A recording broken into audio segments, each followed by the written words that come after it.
At 7:40 a.m., while brushing my teeth, my phone vibrates with a shared calendar alert. Not unusual. Amy and I sync everything. Groceries, workouts, dentist visits, even reminders to water the plants when we both forget. I glance down, expecting something routine. Instead, I see coffee, Ryan, test, scheduled for today at 6:30 p.m. Accepted. Not tentative. Not hidden. Cleanly confirmed.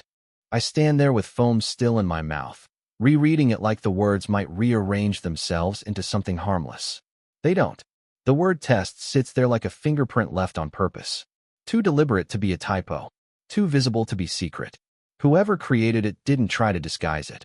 And that's what unsettles me most. I don't open the event. Don't check metadata. Don't search the name. My chest tightens before any theory forms. Instinct arrives faster than logic. Amy is in the kitchen making coffee, humming something off-key, moving with the easy rhythm of an ordinary morning. Cabinet doors, kettle steam, sunlight on the counter. Normal scene. Wrong temperature. I walk in, pour water, say good morning exactly the way I always do. My voice sounds stable enough to pass inspection. She smiles without studying my face. That tells me something too. I decide, immediately and without drama, not to ask. Not yet. Questions are invitations. I'm not ready to invite anything in. The day has already tilted. No noise. No visible crack. Just weight shifted off-center. And I can feel the floor adjusting under it. My name is Tom. I'm 34, operations analyst. Predictable in the ways that make life easier and stories less interesting. Amy once said I build systems for everything. Workouts, budgets, even weekends. I took it as a compliment. Systems mean fewer surprises. Fewer surprises mean fewer fractures. We've lived in Denver for 4 years. Same townhouse. Same creaky third stair I always mean to fix. 6 years together total. People called us steady. I like that word. Steady meant safe.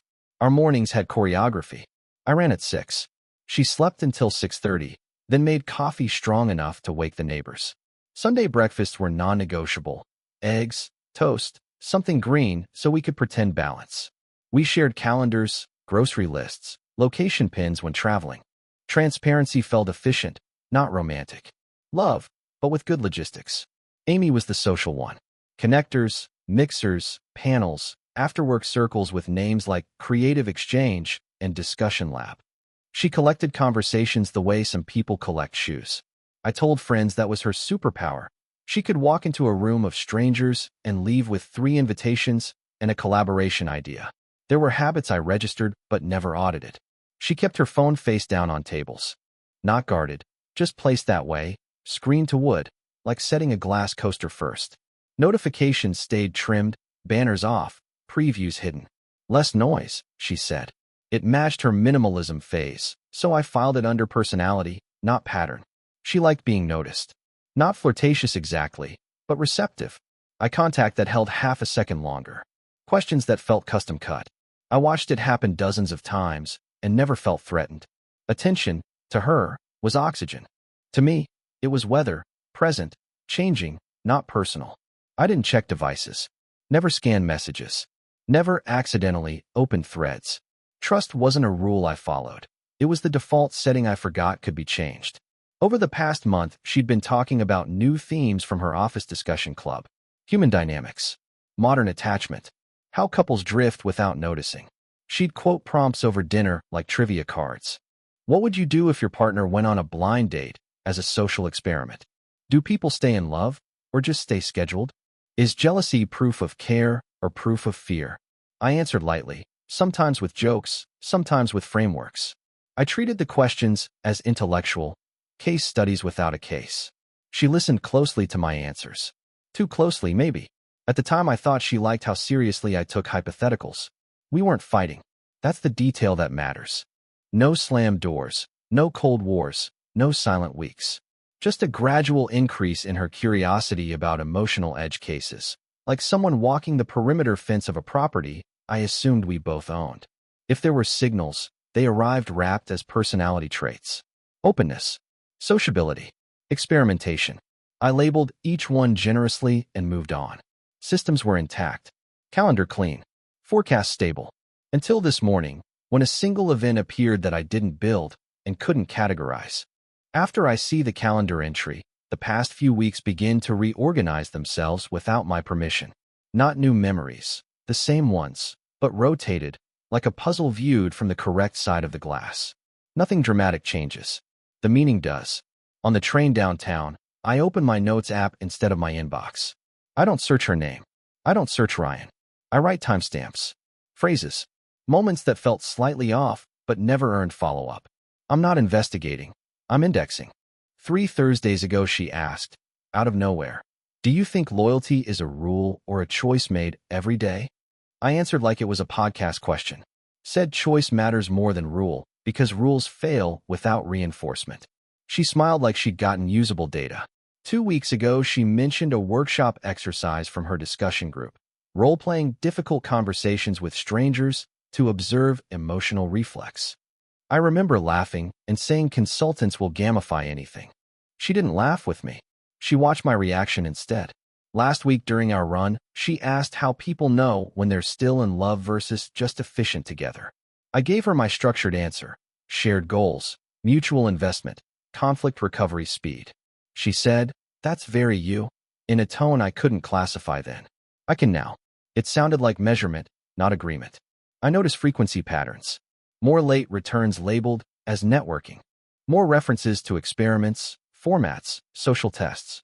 The language of relationships, but treated like lab material. I had filed it under professional curiosity. Now it reads like rehearsal vocabulary. I don't feel anger yet. That surprises me. What I feel is withdrawal of assumption, like a bank quietly freezing an account pending verification. I review my own behavior with equal scrutiny. No paranoia, just audit. Did I miss dissatisfaction? Signals of distance? Our routines stayed intact. Physical closeness unchanged. Shared jokes alive. But she'd started asking meta questions instead of personal ones. Questions about love instead of about us. At my desk, I decline 2 non-essential meetings and move 1 strategy call to next week. I create space without explaining why. Control begins with calendar edges. That part is still mine. I do not open the shared calendar event again. Not looking is a decision, not avoidance. Observation works best without disturbance. If this is a test, as the title says, then reactions are the data source. I won't supply early data. I replay the word itself. Test. Not coffee. Not meeting. Not catch up. Test implies design. Variables. Outcome measurement. That means intention existed before the entry appeared.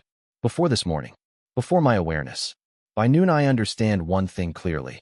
I have stopped explaining her behavior in her favor. For 6 years, every ambiguity received a generous interpretation automatically. That mechanism is now offline. I still text her our usual lunch emoji, the green dot we use to mean ate, alive, productive. She sends it back within seconds. Speed unchanged. Pattern intact. Surface stable. But internally, a hinge has moved. Quietly. Permanently. For the first time, I'm not asking what she meant. I'm asking what she planned. By mid-afternoon, the decision forms without a speech attached to it. No dramatic internal monologue. No moral debate. Just a clean structural adjustment. I'm going to step sideways before anything tries to step through me.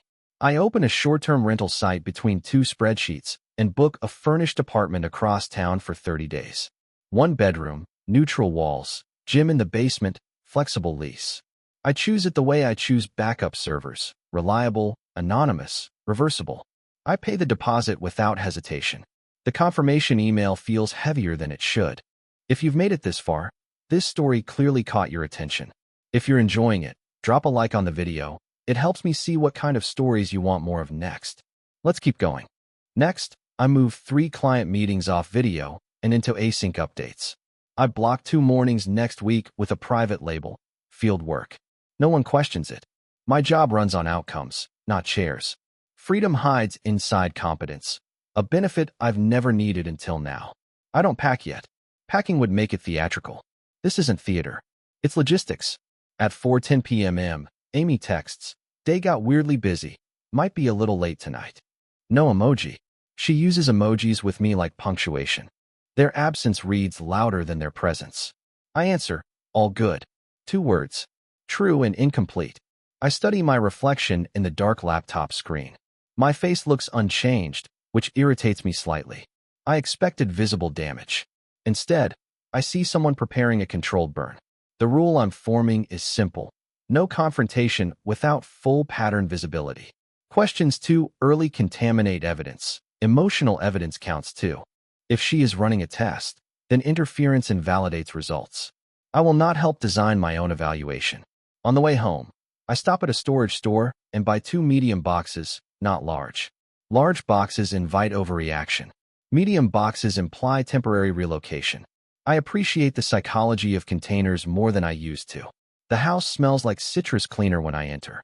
She cleaned recently. That's her stress tell. Reset the environment when variables feel loose. I almost smile at the symmetry. I place the flat boxes in the hall closet behind the vacuum. Not hiding, staging. There's a difference. My movements are calm enough that even I can't detect panic inside them. That tells me the break has already occurred, not just begun. At 6:12 p.m., her location sharing still shows the office district. I don't zoom. I don't refresh. Surveillance is just anxiety with better graphics. Observation, to me, means letting information arrive. I cook something simple and eat half. Hunger feels optional tonight. Silence feels useful. The shared calendar notification sits in the morning like a fault line, and everything since then has arranged itself around it. I understand now. I'm not preparing to argue. I'm preparing to proceed without explanation. That realization lands with surprising relief. The internal break isn't loud. It's administrative. Amy comes home at 9:18 p.m.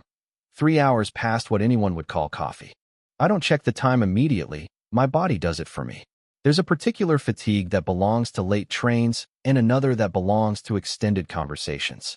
She walks in carrying the second kind, bright, charged, narratively full. She drops her bag, exhales loudly, and starts talking before her coat is off. That's also a tell. People who prepare a story release it quickly, before questions can shape it. You would not believe this night, she says, already halfway to the kitchen. It turned into a whole team hangout, totally unplanned. Someone suggested that new game bar near Union Station, and it just escalated. I sit at the table with my laptop open to a harmless dashboard. Neutral screen. Neutral posture. I nod at the right intervals. Not acting, just not interrupting. She describes darts, neon lights, a trivia screen, someone from marketing who overshares. The details are plentiful but oddly frictionless, like props placed on a set instead of objects encountered. No pauses to remember, only pauses to choose the next piece. Her energy level is above baseline. Too elevated for casual coffee. Social adrenaline has a signature. I've seen it after conferences, after panels. This matches that, not a relaxed catch-up, but a performance environment. At 9:27 p.m., our shared inbox receives a digital receipt. We route certain cards there for budgeting. Subject line, Vanilla Lounge, table service. Wine bar, different neighborhood. Timestamped 7:02 p.m. I don't open it right away. I let it sit unread for 5 full minutes while she continues her story about the game bar. The mismatch settles into place quietly, like a level finding center. When I finally tap it, the total confirms more than one person. Not proof of anything, just weight. Duration. Setting. Texture inconsistent with neon darts and trivia screens. She never checks whether I've seen it. That's important. Later, while brushing my teeth, I scroll social stories, something I rarely do at night. A coworker of hers posts a short clip, a candlelit table, blurred faces, captioned, blind date experiment night, with a smiling emoji. For a fraction of a second, Amy is tagged. Then, refresh, the tag is gone. Not removed from the image. Just unlinked. I don't screenshot. I don't need to. Memory is enough when patterns align this cleanly. Back in the bedroom, she's messaging someone rapidly, phone angled away by habit, not defense. Same face-down placement when she sets it on the nightstand. Consistency can hide as innocence. It can also hide as discipline. Fun night. I ask, one calibrated question. Yeah, she says easily. Useful, actually. Useful. Not fun. Not nice. Not tiring. Useful is experiment language. I turn off the light without adding anything. Observation phase remains uncontaminated. No accusations. No traps. Just data arriving on schedule. Silence, I'm learning, is the highest resolution camera I own. The message arrives at 10:06 a.m. the next morning while I'm reviewing a vendor contract. Unknown number. No greeting, no build-up, just a sentence that reads like it crossed a finish line before I saw the race. I didn't know she was married. I'm sorry, Ryan. No punctuation drama. No defense. Clean statement plus apology. That alone tells me more than a paragraph would. People who lie decorate. People who correct keep it short. I don't answer immediately. I reread it twice, not for emotion, but for structure. He doesn't ask who I am, which means he knows. He doesn't ask if this is Tom, which means Amy confirmed context at some point after discovery. The timeline is already moving without me. I save the number under no name. Labels create narratives too early. At 10:14, a second message appears, a screenshot of the calendar event, the same one I saw, followed by, I thought it was a format thing. That's how it was explained. No follow-up. No persuasion attempt. Transmission, not conversation. I reply with exactly 4 words, understood. No further contact. Not a command, a boundary. He reacts with a thumbs up. Efficient. An hour later, something stranger surfaces. Amy's company internal page, which is semi-public for recruiting visibility, posts a teaser for an upcoming HR-led podcast episode. Honesty in modern relationships, field experiments, and ethical lines. The phrasing is polished enough to sound accidental and intentional at the same time. The description mentions employee-submitted scenarios, anonymized case studies, and live format social tests. My attention stops on 2 words, social tests. Plural. I check the author line. It's the same HR manager Amy quoted last week at dinner. The one who loves behavioral design. At the time I thought that meant survey design. Now I'm less certain. This is the moment the situation leaves the private lane. Once something becomes programmatic, formatted, named, promoted, it stops being personal confusion and becomes institutional behavior. That changes response strategy. I forward 3 items to my lawyer in one email. The calendar event screenshot, the wine lounge receipt, the message from Ryan. No commentary. Subject line, documentation, timeline start. He replies 9 minutes later with a calendar link. At lunch, Amy sends me a normal message about printer trouble and a broken template. No reference to last night. No emotional temperature check. Operational tone. Either she believes the narrative is intact, or she believes the reveal is controlled. I realize then that whatever this began as, curiosity, experiment, ego, research, it expanded beyond the boundary of 2 people before I ever saw the invitation. That matters legally. It matters reputationally. It matters structurally. I feel something unexpected, not heartbreak, clarity. When a boundary is crossed privately, you negotiate. When it's crossed as a format, you document. I close my inbox and confirm the consultation time. Containment, not confrontation, is now the objective. We meet at a downtown food hall at 6 p.m. Her suggestion. Public, loud, full of movement. A place where difficult conversations dissolve into background noise. Good choice if your goal is diffusion. Also a good place to record clean audio if you pick the right table. I arrive early and choose a corner seat with wall reflection and low speaker bleed. I start recording before she sits down. Phone face up, screen dark, microphone open. Not hidden, not announced. Documentation doesn't require theater. She arrives fast, breath slightly elevated, eyes already searching my face for damage assessment. She doesn't hug me. That's new. She smiles instead, negotiation smile, not warmth smile. I'm glad you wanted to talk, she says, sliding into the chair, framing it as my initiative. I let that stand. She begins before I ask anything. Words come pre-assembled. It wasn't what it looks like. It was a format exercise. A social dynamics test, voluntary. We've been running scenarios about honesty triggers and partner reactions. It's research adjacent, not dating. She laughs lightly at her own phrase. Overcorrection marker. I don't interrupt. Silence lengthens explanations more efficiently than questions. The calendar label was intentional transparency, she continues. I wanted to see if you'd notice and how you'd respond. That was part of the model. Reaction timing tells you attachment security. There it is, the reveal framed as methodology. Not betrayal, measurement. Not secrecy, stimulus. You used a blind date structure. I say once, evenly. Structured conversation, she corrects quickly. Moderated prompts. Public venue. No intimacy. It's like speed interviewing, emotional boundaries. Language substitution again. Replace loaded words with sterile ones. I slide my phone slightly closer between us, still not mentioning the recording. The wine lounge receipt contradicts the game bar story. A fractional pause. First unscripted moment. That changed last minute, she says. Group decision. I didn't want to text mid-flow and bias your reaction window. Everything is framed as experimental integrity. Even omission becomes protocol. And the coworker's story labeled blind date experiment night? I ask. She exhales through her nose. Internal joke caption. Poor wording. Ryan's message? I add. This one lands.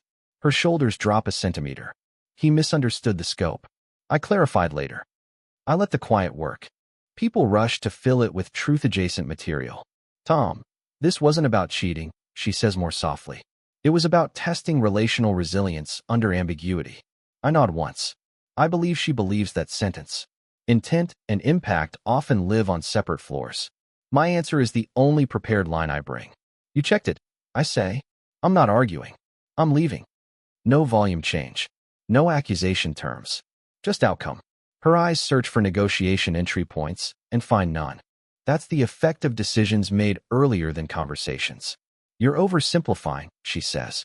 I'm simplifying, I reply. I stop the recording, stand, and throw away my untouched coffee. Movement signals finality better than speeches. She doesn't follow me out. Some tests measure reaction. Others reveal structure. After the meeting, the process detaches from emotion and attaches to sequence. That's the cleanest way I can describe it. Once lawyers enter a situation, verbs change tense. People stop talking, documents start moving. My attorney sends the first notice the next morning. Neutral language, neutral tone, precise requests, preservation of communications, financial snapshots, timeline acknowledgement. No accusations, just structure. Structure is harder to argue with than anger. Amy doesn't contact me directly that day. Not once. Instead, a 3-paragraph email arrives through counsel describing the situation as a misinterpreted behavioral exercise conducted within a professional peer format. Even now, the vocabulary stays academic, buffered, abstract. No sentence begins with "I did." Most begin with "the activity was designed." Design language again. Architecture instead of action. I move into the short-term apartment that evening with 2 boxes, a suitcase, and my running shoes. It feels less like leaving and more like switching operating systems. Same user, different environment. No shared devices. No ambient explanations required. Quiet that belongs to one person only. Ryan posts publicly 2 days later. Not a rant, a clarification thread. He writes that the setup was presented to him as a social experiment, but not as relationship neutral as described, and that participant disclosures were inconsistent. He disables replies within an hour. Screenshot velocity does the rest. Amy's office project page goes offline by Friday. No announcement, just disappearance. In corporate ecosystems, silence is often the loudest corrective action available. Friends message me links with question marks attached. I answer none of them. Information without response eventually settles into whatever shape it deserves. Logistics continue. Account balances documented. Automatic payments separated. Shared subscriptions divided with almost comic fairness. Even the cloud storage. There is something surreal about negotiating gigabytes while dissolving a marriage. Precision survives where romance fails. Amy attempts one direct message on day 5. Not emotional, strategic. I think the narrative is drifting beyond facts. We should align messaging. Messaging, not feelings. Not repair. Optics. I don't answer. Alignment requires shared objectives. We no longer have those. Through counsel, she proposes a reframing statement describing the event as a mutual boundary exploration misunderstanding. The phrase is almost elegant. It is also untrue. Mutual requires consent before participation, not discovery after. Ryan declines to support that version publicly. That matters more than my silence ever could. My lawyer calls it what it is. Containment failure on their side, clarity advantage on mine. Legal language has a way of making human behavior sound like a chemical spill. Work continues normally. I hit deadlines. I run mornings. Systems hold. That surprises people who expect visible collapse after betrayal-shaped events. They misunderstand load-bearing habits. I don't interfere with consequences at her office. I don't escalate. I don't correct the record publicly. Gravity works without supervision. When events are built as experiments, they produce results. Not always the ones intended. Mediation takes place on a Tuesday morning in a glass building that tries too hard to look calming. Frosted panels, soft chairs, a water feature that sounds like someone constantly pouring a careful drink. Design neutrality. I appreciate the attempt, even if it's cosmetic. We sit in separate rooms. That's standard. Distance improves efficiency. Messages travel through the mediator like sealed envelopes made of sentences. No eye contact required, no performance possible. Just positions converted into paragraphs. Our finances are uncomplicated. No children, no shared business, no property beyond savings and retirement accounts. 6 years together reduced to columns and percentages. It would feel cruel if it weren't so orderly. Amy proposes equal split immediately. No bargaining phase. That tells me her objective is speed, not advantage. Speed is what people want when context outside the room is unstable. Delay invites scrutiny. Closure limits it. I agree without adjustment. Not generosity, accuracy. Equal is correct. Correct is peaceful. The mediator asks twice if I want to submit supporting documentation regarding the catalyst event, messages, receipts, posts. I decline both times. Proof is useful when facts are contested. Here, they're only being renamed. I'm not here to prove, I say. I'm here to finalize. He writes that down like it's quotable. Maybe it is. Through the wall, I can occasionally hear the low murmur of Amy's voice when she responds to something. Not the words, just the cadence. Fast when explaining, slower when conceding. Familiar patterns, detached from me now, like hearing a song from another apartment. There is a strange lightness in not arguing. I expected pressure, persuasion attempts, emotional filings attached to financial ones. None arrive. Either her counsel advised against narrative expansion, or she understands that explanations don't repair structural breaks. Possibly both. We resolve timelines, transfer dates, account closures. Digital disentanglement takes longer than emotional disentanglement, another modern irony. Password rotations become symbolic rituals. Access ends quietly, one permission at a time. At noon we sign. Not together, sequentially. 2 signatures separated by a hallway and 10 minutes. The mediator thanks us for being solution-oriented. The phrase lands oddly, but I accept the compliment on behalf of efficiency. Outside, the day is aggressively normal. Food trucks, office workers, someone arguing cheerfully on a phone about lunch options. The world rarely matches personal turning points with appropriate weather. That used to disappoint me. Now it feels appropriate.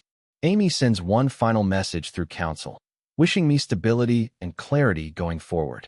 The wording is careful, almost kind, almost impersonal. I believe she means it in the only way she currently knows how, conceptually. I don't chase closure conversations. Closure is often just repetition wearing formal clothes. The essential fact is already sufficient. A boundary was crossed by design, not accident. Once design enters the story, so does consequence. No dramatic gestures occur. No last-minute reversals. Just documents filed, accounts divided, status changed. A different reality, implemented cleanly. The new apartment runs on a smaller rhythm. One mug, one towel set, one chair pulled out at the table. Nothing waits to be interpreted. Nothing asks to be decoded. My calendar now holds only work blocks, training sessions, and a standing Sunday breakfast, reserved, but optional. I kept the ritual, removed the audience.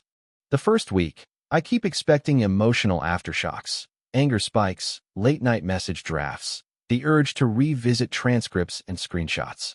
They don't come. What arrives instead is a steady, low-resolution calm. Not happiness, not grief, just unshared space. I realized something useful. Trust didn't break in the moment I discovered the event. It ended in the moment it was designed without me. Discovery was only the timestamp. People think endings are loud. Most are administrative. A field changes value, and the system recalculates around it. Sometimes I open the calendar app just to confirm the absence of shared entries. Clean grid. No hidden tests. No behavioral prompts disguised as coffee. If I had to summarize the whole story in one line, it would still be this. My wife tested the relationship. I didn't argue the results. I changed the system. That's the end of this story. If you made it all the way here, consider subscribing to stay with us. I've placed a couple of recommended videos on screen for you. Pick one and keep watching. I'll see you in the next story.